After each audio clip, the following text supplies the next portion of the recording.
Hello, sword friends. This is your sword friend, Ripbuck. Call me Rip, call me Buck. And here for my first entry into SwordTube is my tabletop sort of review, basically kind of a discussion description of the Dragon King Hana Katana. Let's see if I can get this all on the screen. There we go. Fast and dirty. I like it. It's good, but let's talk about it. All right, friends. I'm going to try to do this as a voiceover because I'm lousy at talking and doing things at the same time. Maybe I'm dumb. Maybe it's just focus. I don't know. However, we are going to talk about my new Dragon King Hana Katana, which I just received from RVA-Katana in Richmond, Virginia. I ordered it about 10 days before I recorded this video. 5 of those days to get here. It sat in a warehouse in Richmond, BC. Way to go, UPS. But it arrived here at last, and I'm going to unbox it before your very eyes. And I'll just point out that I'm recording this on my my webcam, which does not create a terrific image, but I'm doing the best I can with what I got. So I paid RVA a few bucks extra. I think it was like $8 extra to do special packaging on this katana, since it was coming across the from the States by UPS. I don't like UPS. They do terrible things like occasionally lose or destroy stuff, or in this case their bogus customs brokerage cost me an extra 40 odd bucks. And I'm just trying to get my camera set up here, sorry. So you'll see that this box is sort of double boxed. Yeah, not the greatest image. If this ends up looking completely like garbage, well, you'll know that I bagged it. The whole project. There, that's not too bad. So I've got a narrower box inside. We'll open it up here. It'll just take a... Oh, jeez. I had a terrible time with this stupid camera. Perching it there! Perching it on the edge of my monitor is not the greatest arrangement. And I'm hoping I can do something to get rid of that. My address. So this is the way the box arrived. It's taped up on both ends. One end looked like it had been kind of attacked a little bit. You can see it there. Now I got this for $425 US. It was on sale. The normal list price I think is $500. So it's a pretty decent deal, as it turns out. I wasn't sure what I was going to get. Sometimes you just never know. I've never dealt with a Dragon King product before, but in this case, it's pretty good. Well, it's excellent, actually. And Dragon King is pretty well known, I think, for producing good swords.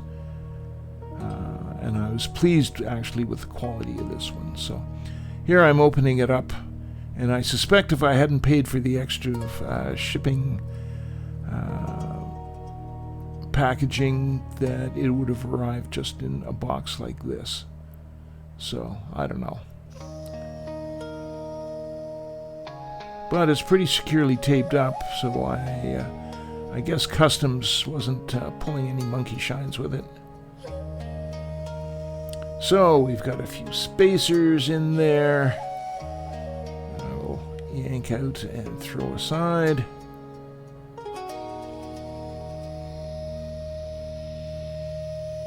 Lots of tape, lots of tape.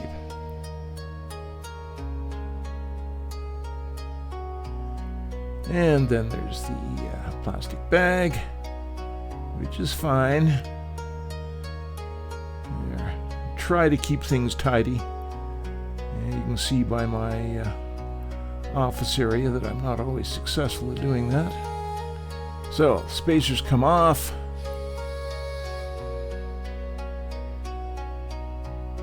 The sword comes out of the bag. There's a plain but fairly heavy-duty sword bag, and it's neatly wrapped up here. I don't know if RVA checks every product going out.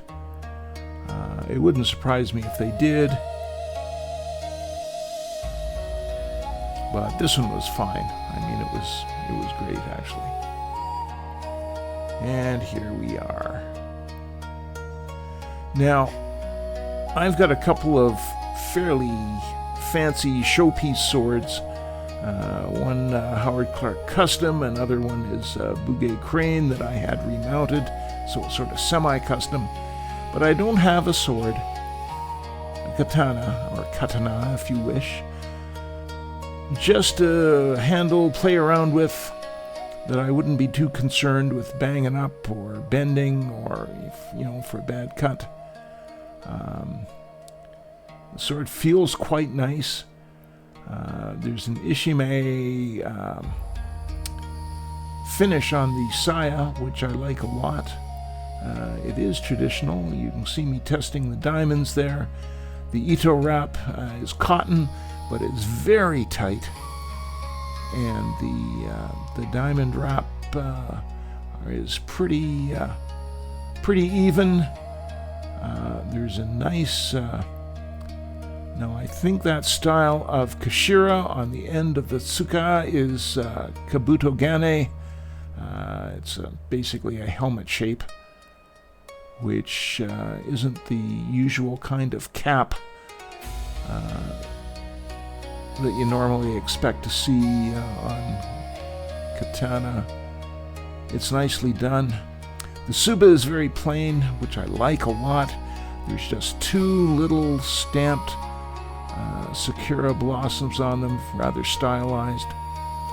Two on the omote, the part that sticks out towards the katana, or the tsuka, and one on the yura side, the part that goes back towards your belly.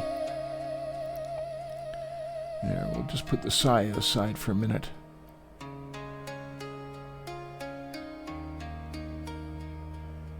Now, everything feels extremely solid with this sword. The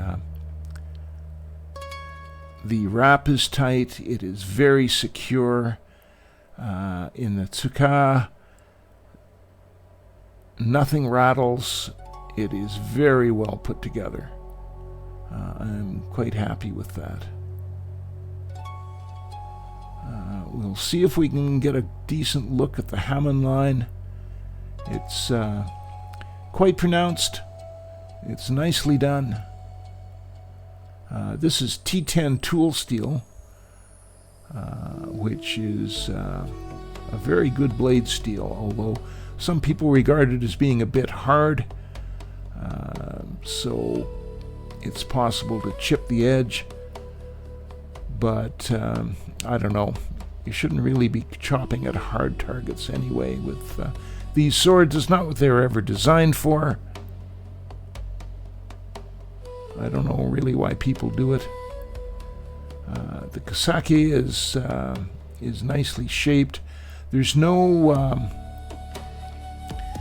geometric change there. I think the effect of the yokote, where the kasake joins the main part of the blade, is just cosmetic in the polish. Doesn't really matter. It's still, a very well-made blade, I think. And I do my best not to touch it a lot. You don't have to be too terribly particular about handling your katana, but it's good to be cautious at least. So right there, I'm scratching at the same underneath the Ito wrap. As nearly as I can tell, it is real same. It has that rough, gritty, hard feel. Sometimes you'll see basically plastic same, but it usually feels kind of soft and smooth under your thumbnail. This one catches; it feels like a file, which is great. Very happy with that. Actually, I'm a little surprised at the sword at this price point having real same on it. Also, the wrap is such you can't see that it's panels under there. I'm sure it's not a full wrap. The knot at the Kashira end is tight and hard. Really well done. I mean, it's well put together. I've heard of people using lacquer to harden the Ito, the cotton Ito, which does tend to wear a bit and soften as you use it. I would prefer silk or even synthetic silk. It tends to, I think, be more durable. Not that I know this for sure. There, I'm wiping oil off. It was well oiled before shipping.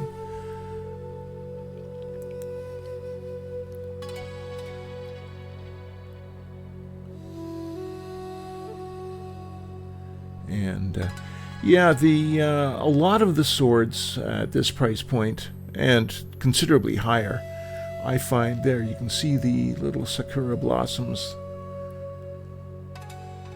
there. I find them either too ornate or the theme of the fittings just, doesn't grab me. But when I saw this, and I kind of forget why I first clued into this, yeah, you can see the decoration on the tsuba. It just kind of spoke to me, the plainness, the straightforwardness of the design I really liked. So there, I'm testing the edge with my thumb. The least little touch with the edge of the blade on my thumbnail would catch on my thumbnail, which is my fast and dumb way of testing the sharpness of a blade. And it was definitely quite sharp. Swords don't really have to be all that terrifically sharp. They're not the same as a knife. So yeah, there's I think a plastic, or maybe it's horn. I suspect it's plastic kujiri. The same kind of plastic at the koigushi, the opening of the saya. The sageo is tied on, and it's nicely done. It's nothing fancy, but of course the sageo is easy to replace. I mean, heck, you can get a thick bootlace and use that as a sageo if you really want it. And the sword fits very nicely. There is no rattle at all when you give it a shake. Sometimes even quality swords, you'll get a little bit of a rattle with the seppa around the tsuba or in the mouth of the saya, but this is really good. The shitodomes, both in the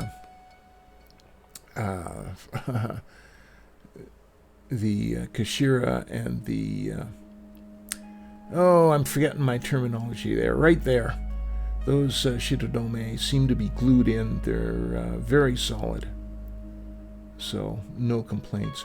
There's also, I didn't even notice it at first, but there's even a stamped cherry blossom decoration on the kashira and fushi on one side.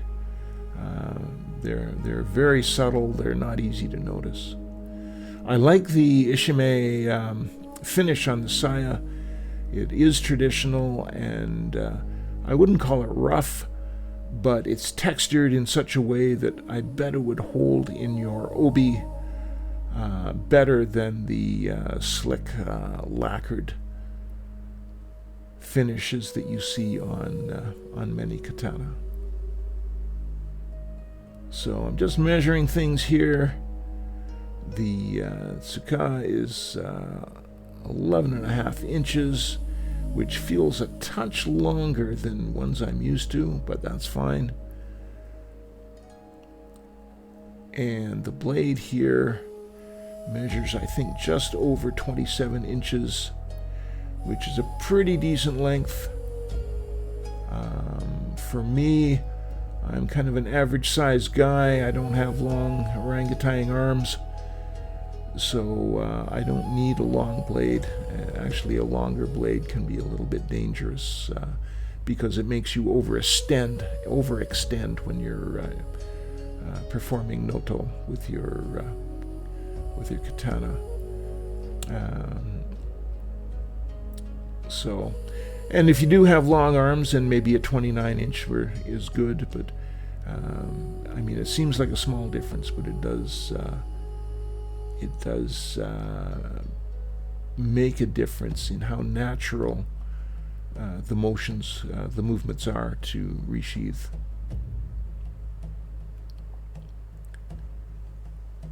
So what else are we talking about here? Okay, I'm getting out my super duper fancy cleaning kit here. I made my own shoji oil.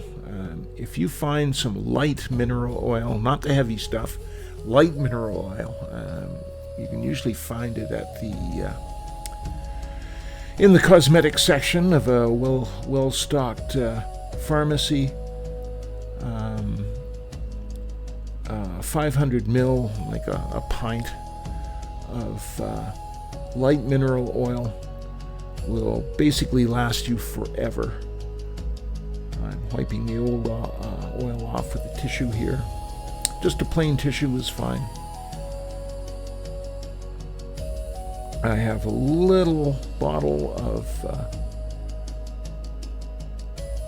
there, you'll see it in a minute. Yeah, there.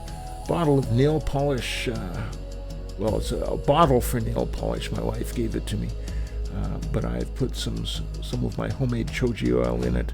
Yeah, and that pint of mineral oil, if you put 1 or 2 drops, not too much, of just clove oil that you can get at your grocery store in the spice aisle, that is enough to give it that authentic smell.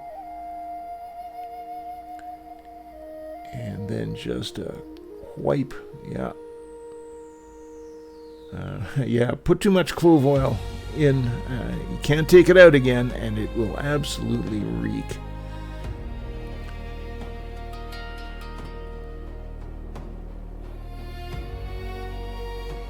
So, and that's all you need to do to oil the blade.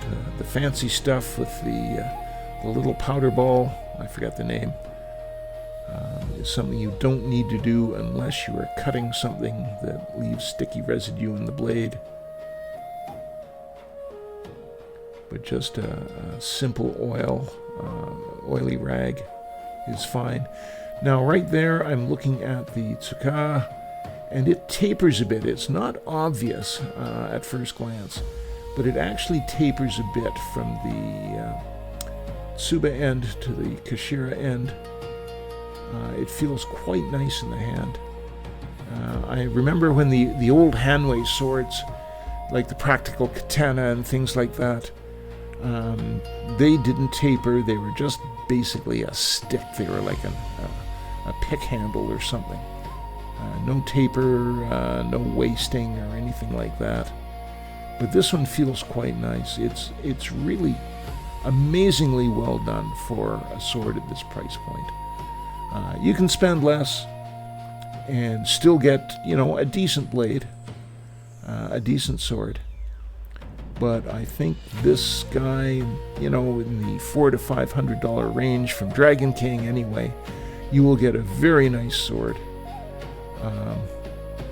I think it would do for practitioners, either of EI or people doing cutting. Of course, Tamashigiri isn't so much about testing the sword, it's testing the swordsman to make sure that he has good hasuji. You aim your cuts, you don't scoop or muff your cuts. So I would definitely recommend this if it grabs you, or the other Dragon King swords.